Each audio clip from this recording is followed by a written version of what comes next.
Every now and then, y'all come out with something new. Let me tell you, every now and then, y'all come out with some new doctrine, some new word, and is nowhere near biblical. And I'm just so tired of it. But let me shut this one down, all the way down. You cannot swap destinies with somebody else. I promise you, you can't. You cannot. That's not biblical. Okay. But you know what is biblical? Free will, sin, disobedience, delay, but not destiny theft.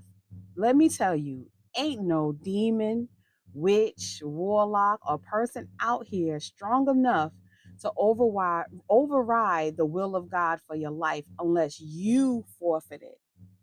Because you can forfeit the blessings that God has for you. You can forfeit it through sin, you can delay your destiny by refusing to obey, and you can really hand over access to the enemy by living outside of God's will. But you cannot be robbed of what God has ordained if you stay aligned. Let me tell you, every time Israel lost, it wasn't because someone stole their promise. It was because they turned away from God. But even then, when they repented, God restored everything right back to them. And that's the nature of our God: faithful, just, restorer of time, land, and promise. So, no, you didn't miss it because somebody swapped your destiny.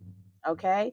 You might have missed it because you were disobedient, you were in sin, but God is still sovereign, and what He has for you is still for you and is still within reach if you turn back to Him. And you know what? Let me even take a little bit further, okay? Let me take it to the Bible for a second, because some of y'all are talking about destiny swapping and acting like somebody got your breakthrough, but nah. So in Numbers 22 to 25, all right, go ahead and read it. Numbers chapter 22 to chapter 25. It tells a story about how Balak tried to hire Balaam to curse Israel. And guess what? He couldn't. Balaam literally said, "How can I curse what God has blessed?" But when Israel started losing, it was when they started sleeping with the Moabite women and turning to idols. That's when they lost God's protection. So, y'all out here need to stop blaming imaginary curses and start checking the fruit. If you're not walking in victory, you need to ask yourself, are you aligned? Are you obeying?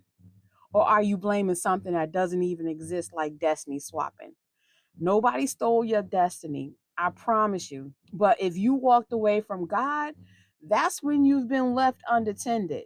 All right. So if we can stop circulating fear on these apps and start circulating faith, because God's people need the truth. And I feel so bad for the babes in Christ who are listening to this stuff, listening to this TikTok doctrine, and really believing that someone's out here trying to steal your destiny. No, it's up to you. You can forfeit it. You can give it away. You can back away from it through your sin, through your disobedience, and by walking away from God. Okay? Nobody's taking it from you. There's no human, no witch, no warlock, no demon. Nobody is taking it from you. Now, you can forfeit it. So you need to realize, you need to ask yourself, are you really in the will of God? If things are not going the way they're supposed to be going, do a self check. Check to see if you're still in the will of God. Not that somebody took it away from you. I promise you, they're not taking your blessings.